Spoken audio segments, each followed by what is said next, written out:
Minsan nakakaaliw na nakakainis magbasa ng mga balita. I get mine from Facebook, pero hindi dun sa mga random pages. It's usually Philippine Star, Daily Inquirer, Rappler, ganyan.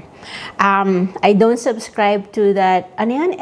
SMNI, basta yung DDS network. I don't. And while people might say na mainstream media is biased and whatever, at least the journalists who write those articles are held up to a higher standard of ethics on journalism. Hindi random fabrication and fake news. 'Di ba? Yung vacuum ko, na-stuck na naman doon. May robot vacuum. Anyway, as I was going through some of these things, nakita ko, honestly, sa totoo lang, I don't seek out news about the Philippines anymore. Kasi, to be bluntly honest, it's heartbreaking and depressing at the same time. Pag nakakakita ako ng mga balita sa Pilipinas, it's no longer about yung sensationalism ng mga crimes eh. Kasi dati, natatandaan ko, as I was growing up, it used to be like crimes like rape, murder, robbery, and things like that. Ngayon yung mga kriminal natin talagang big time na eh. Government officials pa, di ba? This week alone, na-aresto si Jinggoy. Well, sumuko. He was given the option to either be arrested or to surrender.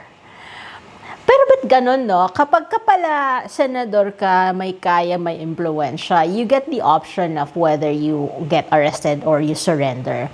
Pero yung mga nagnakaw ng delata, ng mangga, ng tinapay para mapakain yung pamilya nila na gutom na sa hirap, kulong agad. Walang tanong-tanong, sa presinto ka na magpaliwanag. Diba? Pwede naman pala yung ganun eh. Pwede naman palang humane and decent yung paghuli dun sa mga kriminal eh. Why do we then not extend the same courtesy to the people na mas kailangan ng ganung pangunawa, ng ganung compassion? Diba? These are not like drug-related crimes. These are petty crimes committed by people who have become so desperate to feed their families that they resort to those things. Diba? Now, I'm not saying na hindi sila dapat parusahan because theft is theft. I'm just saying, hindi kailangan na ganun yung pagtrato. Porque mahirap sila, porque wala silang impluwensya kagaya ng mga nasa Senado. Diba? Now, in the last few days, it's also been said na ni-report na ni Attorney Chrissy Conti sa ICC yung obstruction of justice ni Robin, harboring a fugitive. Diba? Good. I hope he gets arrested too. Tapos yung si Jinggoy sumurrender na.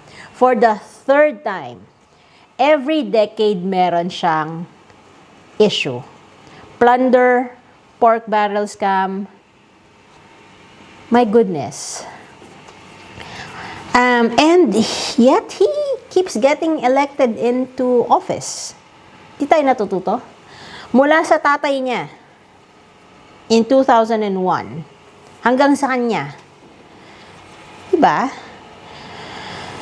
No remorse, I guess, walang change. Anyway, eto nga. So, sumuko si Kuya. Tapos kahapon nakita ko sa news na nagpang-abot si Robin Padilla at si John Vic Remulla sa Senate. I don't like John Vic Remulla. Feeling ko masyado siyang papogi, pabibo, epal.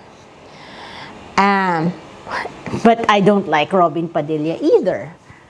He is a waste of oxygen in the Senate.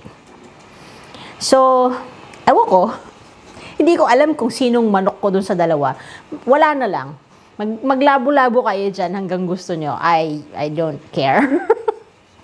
Just please do your job. Okay? And then, speaking of Robin Padilla, he went out to say na kinompare niya yung situation ni Bato at saka ni De Lima. And De Lima came out and said, don't compare my situation to his. Kasi magkaiba. Malaki ang pagkakaiba. Okay? Si De Lima, hinarap niya yung mga kaso na gawa-gawa, tapos na-acquit siya sa lahat. Because again, gawa-gawa. Si Bato ay nagtatago mula sa International Criminal Court dahil alam niya na malakas ang ebidensya against him. They were very public about the extrajudicial killings. Diba? Ang dami niya mga pinagsasabi noon ng PNP chief pa siya that is now coming back to haunt him. You see, yung sinasabi niya na, bakit hindi dito sa korte sa Pilipinas? Wala bang justice sa Pilipinas? Not for people like you. Because look at Jinggoy. Ilang beses na siyang na-charge ng plunder. Diba? Nakakalaya pa din. Pinapalaya, pinapardon. Diba? So, si Bato, kaya niya gusto dito sa Pilipinas kasi alam niya na meron pa siyang mga impluwensya at pwede pa siyang mapardon sa lahat ng mga kasalanan niya. He knows that if it goes to the ICC, and it will, okay, wala siyang lusot doon. Hindi niya kayang bayaran or impluwensyahan yung mga judges doon. Kaya nga si Digong, 'di ba, nandun pa rin hanggang ngayon because they have no power over the ICC. They have no influence over the ICC. Kaya pinagpipilitan nila na kung may kasalanan ako dito tayo. But that's precisely the point. Kaya hindi pwedeng sa Pilipinas because the justice system in the Philippines is flawed.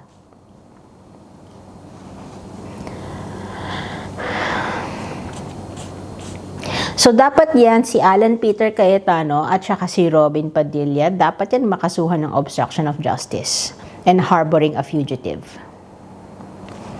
Tapos yung recent na plot twist na yung minority block biglang naging majority block dahil bumaliktad si Cheese. Now, I don't know kung ano ang naging negotiations with Cheese kung bakit siya bumaliktad. I do not trust that senator. I used to like him. Pero ngayon, I'm just like, something's iffy about you. So, anyway, bumaliktad si Cheese, naging 12 na yung minority. Tapos, dahil nakakulong si Jinggoy at dahil nagtatago si Bato, naging 22 na lang talaga yung actual eligible senators. Okay. So, ang majority ng 22 is 50 plus 1. And so, therefore, 11 plus 1. So, 12. Okay. Maraming question dun sa 1949 Supreme Court ruling kung bakit. Hindi, dapat 24 pa din. Hindi. Kasi when you've got a senator who is incapable of performing their duty, diba? Hindi sila dapat counted. Yung kay Jinggoy, arestado. Yung kay Bato, it's his choice na hindi pumasok dahil nagtatago siya. Okay? Ngayon, kung gusto nilang maging level yung playing field, dapat pumasok si Bato. Kaso, pag pumasok si Bato, mahuhuli siya. Hanggang ilang beses ba kayong pwedeng magsarswela at magdrama-drama dyan para mapatakas siya? All those senators who conspired for Bato to be able to escape the arrest from the ICC and the NBI, yung security sa Senate na nagpaputok when there are civilians in the Senate should be arrested for endangering the lives of the Filipino people. That's my thoughts. Ano ang sa palagay nyo? What are your comments and opinions about this whole drama. Dapat na-awardan actually ng Best Actor and Best Actress ang lahat ng senador. Majority and minority. Kasi pare-parehas kayong umaarte. Meanwhile, yung mga karaniwang Pilipino ay pumapasok sa trabaho, nakikipagsapalaran sa traffic, pahirapan sa pakikipagpatentero sa mga sasakyan. Okay? Pag hindi pumasok, walang sweldo. And yet, the people who are supposedly public servants, who are supposedly there to serve the Filipino people, nagpapalaki ng, di ba?